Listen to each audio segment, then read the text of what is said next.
Advice for not blaming your main for your mistakes. Do you feel the need to blame your main because that's easier than blaming yourself? That's a pretty common thing. Like, it's easier to face that, okay, the main is the problem than maybe I'm not.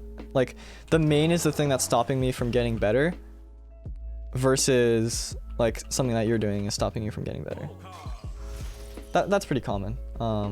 Another thing is, like, you're really used to improving at a certain rate because the way that improvement works, it's not linear. Like, it's logarithmic, right? Like, you improve really quickly at first because there's just so much you don't know, and the change between someone that's a beginner and someone that's an expert or someone that's intermediate is so big. Like, the difference between that is so big, and it's also very obvious. Like, it's very clear when someone is like first playing the game versus someone's like played a bunch, right?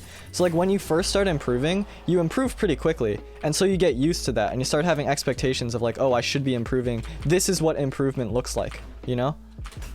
That, like, you start thinking that, and so when you don't see that rate, you get really disappointed because it's like, oh, I'm not improving anymore. But the truth is, when you reach a certain point, improvements become smaller and smaller and smaller and smaller, and so you may actually be improving, it's just at a much smaller, slower rate. And so it's easy to pick up a new main and a new character and have that same rate of improvement, because if you're picking up a new weapon, you're going to learn new things about it very quickly, right? So you're going to have that boost of dopamine that's like, oh, I'm improving a lot, you know?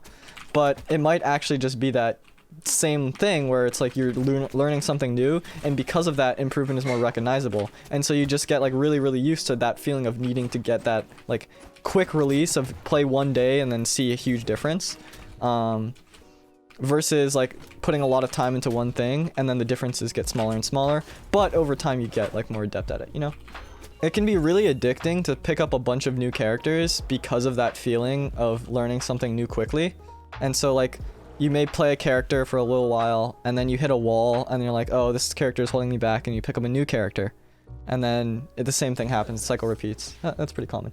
I think it's a combination of that, and I can't find a main that's really for me. Yeah, I think that's pretty common, Primal Vortex. I think what you're running into, everyone has run into at some point, so you're not unusual or weird for it.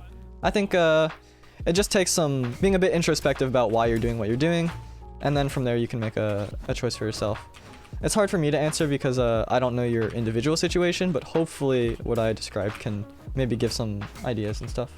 I'm glad I could help, Primal Vortex, and best of luck. And if you have any more questions, you know, further down the line at some point, feel free to ask.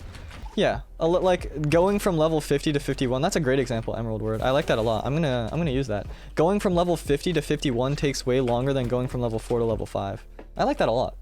That's a very good analogy. Thanks for sharing. I'm totally gonna steal that. I have 300 hours on gold. Is that average? I'm not really sure. I also don't think it really matters, right? I don't think you should compare yourself to other people when it comes to things like that, because everyone kind of learns at different rates and different paces. And also, like, hours is not a good marker of how experienced you are.